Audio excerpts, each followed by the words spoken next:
Сошиалын нэр нь цэцэг бэм ба. За нэг олондоо дух цэцгээ гэдээ алдарсан. За энэ бүсгүй засгийн газрыг авч үлдэх гээд яагаад ингэ улаараад байгаа юм бол. За ард нь яг ямар шалтгаан байгаа юм бол. За нэг өөрийнхөө хийж байгаа бизнесийг засгийн газраар дэмжүүлэх гээд байгаа юм болов уу? За эсвэл засгийн газартай ойрхон байж ямар нэгэн байдлаар албан тушаалд хүрэх гээд байна уу? Эсвэл одоо янз бүрийн тендер авах гээд байна уу? Ард нь яг ямар шалтгаан байгаа юм бол. За энийг өнөөдөр жоохон дэлгэрүүлээд ярихыг оролдоноо. За сайн байцгаана уу? Та бүхэнд энэ өдрийн мэндийг хүргье. Намайг Гангуй гэдэг. Та бүхэндээ Америкийн нэгдсэн улсаас мэдчилж байна. За өнөөдөр ингээ миний хуудсан зочилж байгаа та бүхэндээ энэ өдрийн мэндийг хүргье. За энэ бүсгүйгээ ярьж байгаагаар энэ засгийн газрыг авч үлдэх ерөнхийдөө ийм 3 том шалтгаан байгаа юм байна. За хамгийн том шалтгаан нь болохоор нөгөө 3 үсгтэй компани буюу MCSS. За ухаан удгийг за буцааж авч ард түмэнд өгөх. За энийг чадах ганцхан хүч нь за энэ засгийн газар, хамтарсан засгийн газар. За мөн одоо тодруулах юм бол энэ засгийн газрыг тэргүүлж байгаа ерөнхий сайд гэж үзэж байгаа юм байна. Тэгэхээр энэ ухаан удгийг буцааж автал нь, ухаан удгийг ард түмэнд өгтөл нь за энэ засгийн газар байх ёстой гэж үзэж байгаа юм байна. За эхний шалтгаан. За хоёр дахь нь болохоор нөгөө Монголын хөгжлийг 50 жил, 100 жил, магадгүй 200 жил урагшлуулах тэр 14 мега төслгээд. За энэ 14 мега төслийг эхлүүлж чадах, за ингээд явуулж чадах. За энэ хүч нь энэ хамтарсан засгийн газар, энэ ерөнхий сайд гэж үзэж байгаа юм байна. За дээрээс нь нөгөө хамгийн одоо 3 дахь гол шалтгаан нь болохоор за энэ засгийн газрын бүрэлдэхүүнд байгаа хууль зүйн сайд гэж нэг нөхөр. За нөгөө хууль бусаар олсон орлогыг за хурааж авах, ард түмэнд тарааж өгөх ийм хуулийг за санаачилсан. За энийг улсын хурлаар баталтна. Энийг одоо хүчин төгөлдөр болтолно. За энэ хууль ус орлогыг хурааж автал нь ард түмэнд тарааж өгтөл нь за энэ засгийн газар байх ёстой. За ийм учраас энэ засгийн газрыг ямар ч хүчээр хамаагүй за авч үлдэх ёстой гэж үзэж байгаа юм байна. За би бичлэгийнхаа ихэнд хэлсэн. Яагаад энэ хүн энэ засгийн газрыг авч үлдэх гээд ингээд улаараад байгаа юм бол. За магадгүй бизнесээ дэмжүүлэх гэж магадгүй. За магадгүй ойр үйжээч ямар нэг албан тушаалд хүрэх гэж магадгүй. За магадгүй нэг том төсөл тендер авч хэрэгжүүлэх гэж хахад нь за ингээд шавар аацсан. Тэгэхээр энэ дээр одоо жинхэнэ үнэнч гэдгээ үзүүлэх гээд за ингээд улаарч иж магадгүй. Надад ингэж хэлэх үндс байна. Ягаад тэгэхээр монголчууд маш олон эх орончууд, маш олон мундгууд за ямар нэгэн байдлаар нийгэмд хэтэрхий улаараад эхлэх юм бол за энэний ард үнэхээр эх орон гэсэн сэтгэл нь байд юм уу? Эсвэл хувийн жижигхэн эрх ашиг байд юм уу? Та нар маш олон удаа харсан. Хувийн жижиг эрх ашигын төлөө өчнөө юм ярьдаг хүмүүс за өчнөөнөөрөө байж байгаа болохоор за надад бас энийг ингээд хэлээд яриад суух хангалттай үндэслэл байна гэд би бодож байгаа. За энэ хүн бас нэг гомдохгүй байх. За яагаад гомдохгүй байх гэж байгаа юм гэхээр энэ хүн өөрөө бусдыг бол үнэхээр хатуу хэлдэг. За сая засгийн газрыг огцроо гэд гарын үсэг зурсан хэдхэн улсын хурлын гишүүдийг за эх орноос урвсан уруугчид за эдрийг огцруулах хэрэгтэй. За эдрийг бараг л үзэн ярих хэрэгтэй гэд ингээ бусдыг уриалж байна. За дээрэс нь засгийн газрыг огцроо гэд талбай дээр сууж байгаа маш олон залуучуудыг за мөнгө авсан, за худалдагдсан ёстой нэрээ нэг одоо үгийн муухагаар хэлж байна. За цаашлаад эмэгтэйчүүдийг маш муухагаар хэлдэг. Салтаа самаач угаач чадахгүй. За тэгээ жим дээр очиж бие үлэх гэж очдөг гэд. За энэ нь үнэн биш худлаа. Инээ тэрэ гэд өчнөө бичлэг хийсэн. Өөрөөр хэлэх юм бол бусдыг хандлан доромжилдог хүн, за бусдыг муухай харлуулдаг хүн өөрийг нь арай ингээд энэ засгийн газраас ямар нэгэн байдлаар ашиг хонжоо олох гээд байгаа юм биш үсттэй гэд ярихаар нийх гомдохгүй байх. За би урд нь эмхтэй хүн гэд. За тэгээд ямар засаг төрд эрх мэдэл хашиж байгаа биш. Энэнийг хэлж байгаа ярьж байгаа хамаатай биш гэд энэ талаар үнэхээр ярьдгүй байсан. За энэ удаадаа болвол үнэхээр ярихгүй болохгүй байна. За энэ хүн сошиалоор маш их хүчтэй байна. Үнэхээр улаарч байна. За нөгөө дагагчийнхантаа бүр бараг л 7 хоногийн дотор 4-5 мянган дагагч алдсан. Маш олон хүмүүс unfollow хийсэн. Тэгсэн ч гэсэн энэ одоо хүүхэн энэ бүсгүй ингээд зогсохгүй ингээд яваад байна. Тэгэхээр шалтгаан яг юу юм бол? За өөрийнх нь хэлээд байгаа нэг 3 шалтгаан үнэхээр шалтгаан уу? За үнэхээр энэ засгийн газар, за энэ ерөнхий сайд, за тэр ухаан удгийг ард түмэнд аваад өгчнө гэж бодож байна уу? За 14 мега төслийг эхлүүлээд Монголын хөгжлийг 100-200 жилээр урагшлуулж чадна гэж бодож байна уу?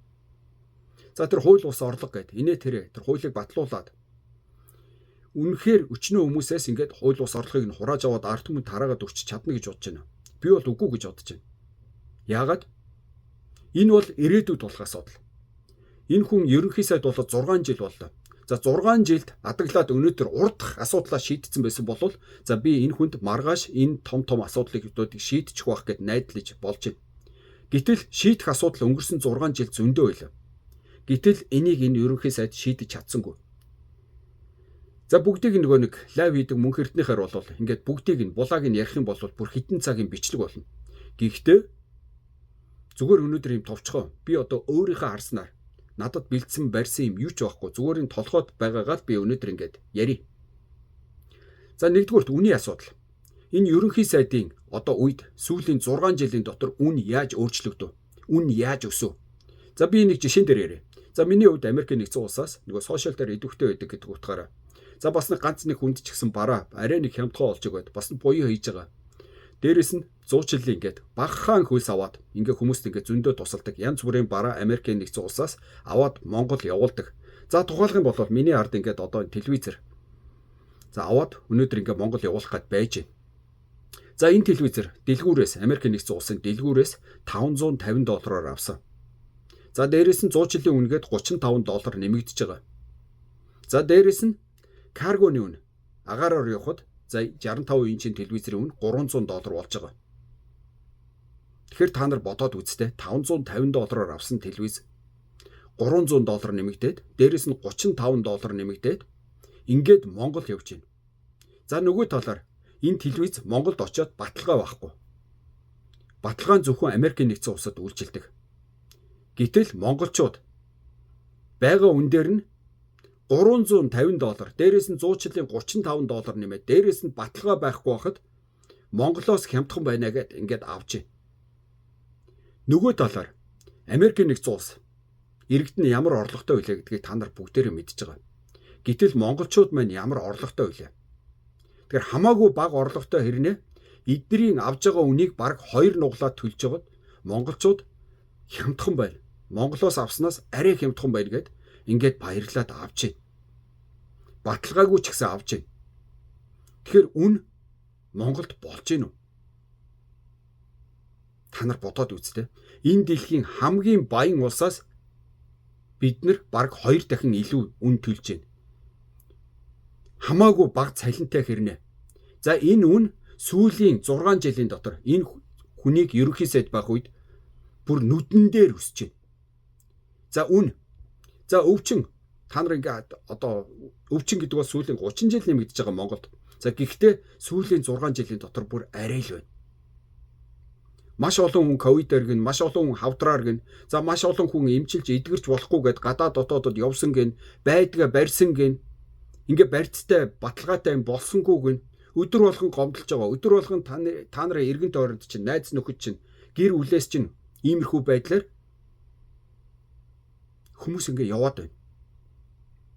Өвчин нэмэгдээд байна. Улам залуужаад байна. Улам эдгэрхгүй болоод байна. Энэ засгийн газар энэ хүмүүс буруутай биш гэж юу? За цаашлаад өр одоо бүр Монголд одоо бүр зах хязгаар алдчихлаа. Өргүү хүн гэж байхгүй болчлоо. Өрөө төлдөг хүн гэж байхгүй болчлоо. Өр бол одоо бүр зүгээр л юм байх ёстой юм шиг болчлоо. За цаашлаад утаа. Сүүлийн хэдэн жилийн дотор утаа үнэхээр багасв. За сүүлийн хэдэн жилийн дотор түгжрэл үнэхээр багасв. За сүүлийн хэдэн жилийн дотор авилгал, албан тушаалын гэмт хэрэг багасв. За сүүлийн хэдэн жилийн дотор энэ хүмүүсийн уур уцаар багасв эсвэл ингээд нэмэгдв. Тэгэд энд хэн хариуцлага хүлээх ёстой? Энд эрх баригчид, ялангуяа засгийн газар эрх барьж байгаа нам, энэ намыг тэргүүлж байгаа дарга, за засгийн газрыг тэргүүлж байгаа ерөнхий сайд хариуцлага хүлээх ёсгүй гэж юу? Энэ хүн 4 сар ерөнхий сайд хийж байгаа гэж юу? 6 сар хийж гэн гэж юу? Уучлаарай 4 жил, 6 жил. Бүгдийг нь саяны миний хэлсэн үн, өвчин, өр, утаа, түгжрэл, уур, уцаар, авилгал, албан тушаалын хэрэг. За энэ бүгдийг нь арилгаж чаддгүй махад ядаж багасв. Тэгэхээр энийг эхлээд ингээд дахиад хэлээ. Энэ бүгдээ алга болж болдгоо махад ядаж багассан болвол энийг ингээд хийж чадсан болвол ядаж энийг хийж чадж байгаа юм чинь за дараагийн тэр том юмнуудыг хийж чадах байх гэд итгэж болж байгаа сте. Гэтэл энийг хийж чадсангүй штэ. ийм юмыг хийж чадаагүй хүнийг яагаад та нар тэр дараагийн том асуудлуудыг шийдчихнэ гэж ингээд бодоод байгаа юм. Найдаад байгаа юм. За цаашлаад энэ хүмүүсийн хийсэн ажлууд нэг юм бол нөгөө нэг саяхан ярьсан нөгөө 5 иш ажиллагаа гэдэг. Юу билээ? Шүүр ажиллагаа гэсэн, шүгэл ажиллагаа гэсэн. Тэрнээс нь яг юу нь бүтв? За нөгөө гадаад дотоодод гараад явцсан хулгайч нарыг тэр бүр нэрийн цохоод хэлсэн сайхан бэлэг тэрийг барьж авчираад бүр буруу зөвийн шүүгээд будаа болгоод өгнө гэсэн. Хэнийг авчирв? Тэр 5 иш ажиллагааны аль нь хэрэгжив? Аль нь үр дүнгээ өгөв? Аль нь ч байхгүй. Тэгэд хэлсэн ярьсан хэрэгжихгүй, төлөвлөсөн хэрэгжихгүй, урд нь байгаа юм ингээ хэрэгжихгүй.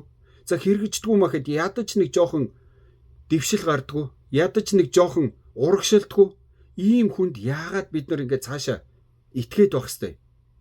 За тэгээ энэ хүний хийж байгаа ажил болохоор одоо нэг шүгэл үлээдэг. Одоо ингээ та нар зөндөө сонсон. Засгийн газар шүгэл үлээсэн, ерөнхий сайд шүгэл үлээсэн гэдэг.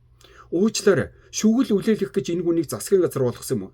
Шүгэл үлээлэх гэж энэ хүнийг ерөнхий сайд болгосон юм уу? Иргэн ганх уйг шүгэл үлээсэн гэж сууж ивэл за хамаа алга.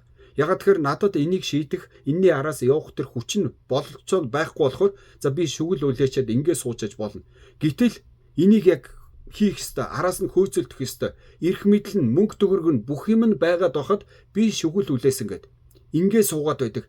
Ийм хүнийг одоо ингээ цаашдаа бид нар ингээ юм хийн гэж яагаад ингээ найдаад байх ёстой. За саяхан сонгуул болсон. Сонгуулаар та нар бүгдээрээ санаж байгаа бах. Нөгөө нэг зориг агсны хэрэг гээл. Илбэгд оржиг энд эндээс барьж ирнэ гээл. За Америкт хувийн лаборатори орно. Тэр үед байхгүй байсан үс олсон гээл. Тэр үс нь ингээ одоо нөгөө нэг Америкт лабораторид хэмжүүлээд хинийх гэдг нь тогтоогдсон. Тэрийг нь удахгүй зарлана гээл. За дээрэс нөгөө зориг агсны гэргий олон жил гарахгүй хизээж ярилцлага өгж байгаагүй хүн сонгуулийн үеэр гарч ирээд л амар нэвтрүүлэг бэлдээл элбэг доржиг өнөө маргаашгүй авчраал тэр нөгөө нэг Америкт илэрсэн тэр лабораториор илэрсэн тэр үсний шинжилгээгээр хин гэдгийг тогтооцсон бараг л ингээл дорн шоронт ийн гэсэн одоо сонгуул өнгөрлөө тэрийг ярьж байгаа юм байна уу? Тэгэхээр ийм шоучин одоо шүгэл үлээх хэвээр уг нь бол тийм ээ 5 иш ажиллагаа гэдэг байсан. Одоо тавуула бүтэхгүй дээрээс нь өөрөө ингээд шоуддаг. За шүүхийг хараадаг. Янз бүрийн хэрэг болохоор янз бүрийн юм хийхээр бид нар шүгэл үлээсэн бүгдийг нь хэлсэн. Гэтэл энэ шүүх дээр нь ерөөсөө юм бүтэхгүй байна. Шүүхийг шинжлэх хэрэгтэй. Нэг л гомдулсан хүн. Гэтэл өөрийнх нь кабинетэд байж байгаа сайдууд нь гарч ирэл манай шүүх 85% 95% сайн ажиллаж байна. Шудрах шүүгчд байна гэдэг. Гэтэл бусад хүмүүсийнхаар энэ шүүхэн шудраг байгаад байдаг 85-95% сайн ажиллаад байдаг. Гэтэл энэ засгийн газрын тэргүй оюун эрдний шийдэж байгаа асуудал болохоор тэр нөгөө нэг муу тав дээр нь очиод гацчаад байд юм уу? Ийм л юм хийгээд яваад байгаа ийм хүнд одоо яагаад бид нар найдаад яагаад бид нар ингэ цаашаа бидрийг аваад явна гэдээ дахиад аврах гээд авч үлдэх гээд ингээд хичээгээд байд юм бэ. За цаашлаа сайн нэг юу илээ? Нэг Hero гэдэг нэг одоо компани Тайланд эзэмшдэг гэж байна. Энэ нь нөгөө PR хийдэг компани гэж байна. За тэр компанийх нь нөгөө эзэн гэсэн чи өөрийнх нь дүү гэж байна. Тэр Hero Баатар гэдэг. За гэтэл сая тэр Монгол хаан гэдэг жүжиг боллоо. Хичнээн хүний бүрэлдэхүүнтэй одоо бүр 300-400 сая доллараар боссон гэж байна. Тэгээд энэ том жүжигийг найруулж байгаа хүн энэ тэр Hero-гийн Баатар гэж байна. Hero-гийн Баатар хизээ тэр том жүжиг найруулдаг болцсон юм. Энд чинь зүгээр нэг сошиалор хүмүүсийн тарих угаадаг нэвтрүүлэг хийдэг хүн байсан. Яагаараа өөр найруулагч нар байдгүй болсон юм уу? Яагаараа тэр хүнийг сонгочтой. Тэгээд нэг яваад нэг 10 хэдэн оронд 20-д оронд тоглосон юм шиг байгаа. Гэтэл яагаараа 300-400 сая доллар зарцуулчтэй. За тэр нэг ард түмний уурыг хүргээд байгаа нэг найз охиндоо маш их бэлэг авч өгсөн тэр хүүхэд нэгэд сошиал контент бэлтгээд тийм их орлоготой болцсон гэж байна. Гэтэл сошиал контент бэлдсэн тэр хүүхдийн тэр контент нь байна уу? За компани нь ганцхан сарын өмнө ингээд байгуулагдсан гэж байна. Ганцхан сарын өмнө байгуулагдсан. За янз бүрийн контент бэлдэж хүнд үзүүлж чадаагүй хүүхэд яагаараа хүмүүсийн дургүй хүртэл нь их орлого олцоод байдэ. Монгол шиг ийм жижигхэн зах зээлтэй, жижигхэн ийм мөнгөгүй хүмүүсийн дунд яагаараа тийм их мөнгө ингээд олцоод байдэ. За би энэ сошиал дээр одоо сүүлийн 10 жил бичлэг хийж байна. За тэр хүүхдийг бодох юм бол за хамаагүй хөдөлмөр гаргасан маш олон жил тууштай байсан. За тэрний хажууд хүнд үзүүлэх олон дагагчтай пэйжтэй болсон. Гэтэл би өнөөдөр ийм их хүч зарцуулаад ийм их хөдөлмөр зарцуулчаад тийм хэмжээний мөнгийг энэ сошиалоор олж чадахгүй байхад яахаараа нэг сарын өмнө компани оголсон ямар ч хил ус баахгүй хилний бэлтгэлд явж байгаа сургууль төгсөөгүй боловсрал байхгүй 20 настай ийм хүүхэд хүмүүсийн дургыг хүртэл нь их орлого олоод ингээд хүн амьтанд өгөөд ингээд тансаглаад яваад байдیں۔ Тэгээд энэ залуучуудын хэлж байгаагаар орлогоо нотолцохоо гэхээр яагаад орлогоо нотолж чаддаггүй? Өөрийнх нь хэлж байгаагаар энэ орлогоо нотлох нь амаргүй. Маш их цаг хугацаа орно. Юундаа цаг хугацаа орох гээд байгаа. Өөрийнх нь хэлж байгаагаар бол ерөөсөө бизнес хийж үзээгүй ингээд цалингаараа амьдардаг хүн сарын 3-4 сая төгрөг авдсан бол тэрийг 12 сараар үржүүлээд ийм орлого олд юм а гэд ингээд үзүүлчих юу нь хэцүү байгаа. Юунд цаг хугацаа орох гээд байгаа. Яагаад энэ амаргүй болчиход байгаа. Тэгэд ингэж ярьж байгаа хүн ямар ч бизнес хийдэггүй, ямар ч янз бүрийн одоо зөвхөн цалингаараа амьдардаг хүн ингээд амаргүй байна. Энэ цаг хугацаа орох гээд байна гэд ингээ яриа сууж хахад өөрийнх нь ямар ч боловсралгүй, хил усгүй, ажлын туршлага байхгүй 20 настай хүүхэд монголчуудыг бүр ангаатал нь их орлого олоод ингээд яваад байхад энэ дээр тайлбар хэлж чадахгүй, орлогоо нотолж чадахгүй, үзүүлж чадахгүй байхад яахаараа бид нар энэ хүнд итгээд ингээд цаашдаа яваад байх хэвээр. За дээрэс нь энэ хүн үнэхээр чадвартай байгаа мó? Би бол чадваргүй гэж хэлнэ. Яагаад? За саяхан сонгуул болсон. Ард түмэн сонголтоо хийсэн. Нэг намыг үнэмлэхүү сонгосон. Тэгэхээр ард түмний өсөл юу байсан гэхээр та нар засгийн газраа байгуулад мөрийн хөтөлбөрөөр ингээд яваа гэд. Гэтэл энэ нөхөр гарч ирээд юу хийсэн? Хамтарсан засгийн газар байгуулсан. Өөрөөр хэлэх юм бол ард түмнийг хулигдсан. Ард түмнийг хулигдаж санал өгөөд гарч ирэнгүүтээ шал өөр юм хийсэн. Яах гэж хамтарсан засгийн газар байгуулсан юм? Яах гэж энэ эрх мэдлээ ингээ бусад хүмүүст тарааж өгöd байгаа юм. Өөрөө хэрвээ засгийн газар байгуулж чадахгүй бол өөрөө энэ ачааг үүрээд явж чадахгүй бол яах гэж анханасаа сонгуульд орсон юм. За өөрийнхөө албан тушаалыг ингээд одоо энэ боловсролын яамын танах аваа, спортын яамын, урлагийн яамын танах аваа ачаагаа дийлэхгүй болоод өгсөн юм уу? Эсвэл өөр юм бодоод энэ хамтарсан засгийн газар байгуулсан юм уу? Би бол тийм ээ зүгээр нэг юм тохиолдлын байгаагүй гэж бодож байна. Яагаад энэ ардчилсан намыг засгийн газартаа оруулсан юм? Нэгдүгüүрт ардчилсан намыг оруулж иржээж ардчилсан намын амыг барих гэж оролцсон. Хамгийн гол шалтгаан бол урд нь хизээж байгаагүй тийм одоо нэгдсэн одоо жинхэнэ нэг хүмүүсийн ярьж байгаа шиг одоо ард түмний улс их орныхоо эрх ашгийг бодсон ийм засгийн газар байгуул жинхэнэ одоо гоё явж байгаа гэж тэрийг харуулах гэж хүмүүсийн тархийг угаах гэж гол зорилго нь ийм засгийн газар байгуулсан. За нөгөө зорилго нь болохоор улсын хурлын гишүүдийг нэг дүрм гэж нэг юм гэрээ гэж нэг юм бичээд тэр гэрээн дээрээ ямар ч тохиолдолд засгийн газрыг шүмжилж болохгүй хэлсэн ярьсан шийдвэрийг дагах ёстой. Өөрөөр хэлэх юм бол улсын хурлын гишүүдийг амыг барих гэж энэ хамтарсан засгийн газрыг байгуулсан. За тэгээд хамгийн сүүлчийн гол шалтгаан нь болохоор янз бүрийн болох юм бол нөгөө хамтарсан засгийн газраа хөөгөөд нэг удаадаа өөрийгөө одоо авч гарах гэж ийм л 3 шалтгааны өмнөөс хамтарсан засгийн газар байгуулсан. Яг тэрүүгээрээ өнөөдөр одоо ингээ болохгүй болоод ийм тийм болоод эхлэнгүүт одоо засгаас ардчилсан намыг авч хаяад өөрөө дангаараа цааш явна гэд. Өөрөөр хэлэх юм бол яг л нөгөө нэг ардчилсан намыг бүксөө арчаал хайж байгаач. Яг л тийм л журмаар явсан. Яг л тэр үеийн үедээ ард түмэнд гоё харагдсан хамтарсан засгийн газар байгуулсан их орон улс эрх ашигын төлөө явж байгаа гэж гоё болж харагдах гэсэн. Ийм л. Тэгэхээр ийм хийгээд явж байгаа энэ хүнд ингээд яагаад бид нар итгээд байгаа юм бэ л гэж. Тэгээд ийм урдх юмаа хийж чадахгүй байгаа ийм хүмүүст бид нар яагаад цаашдаа итгээд энэ засгийн газрыг авч үлдээч гэд авч үлдэх ёстой гэд яриад байгаа юм бэ гэ. За ярианыхаа ихэн дэргээд орё. Нөгөө цэцэг байна ба. Дух цэцэг. Яагаад? Яагаад ингэ дэмжиж байгааг би мэдэхгүй. За дагагчийнхэнтөө сүүлийн 7 хоногийн дотор бараг 5,000 алга болсон. Яг тэгэхээр маш олон хүмүүс хитрхи улаарж байгаад нь дургүй байна. Дэмжихгүй байна. Гэсэн чи энэ бүсгүй зогсохгүй байна. 5,000 дагагч алдсан ч гэсэн цаашаа үргэлжлүүлээд байна. Үнэхээр энэ хүн монголчуудын одоо миний харж чадахгүй байгаа юмыг харж чад зүтгээд байна уу? Би бол тэгж бодохгүй.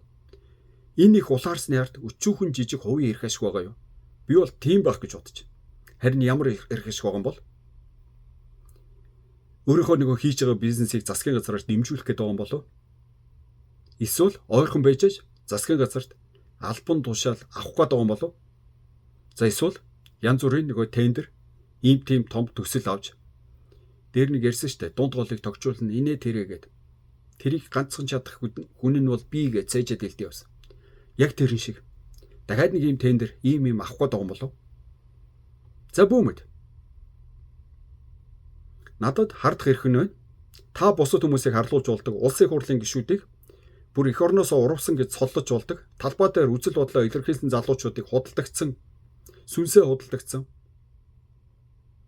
гэж харааж болдог. За Монголын эмэгтэйчүүдийг жимд бие үнэлэх гэж очдог хийж болдог.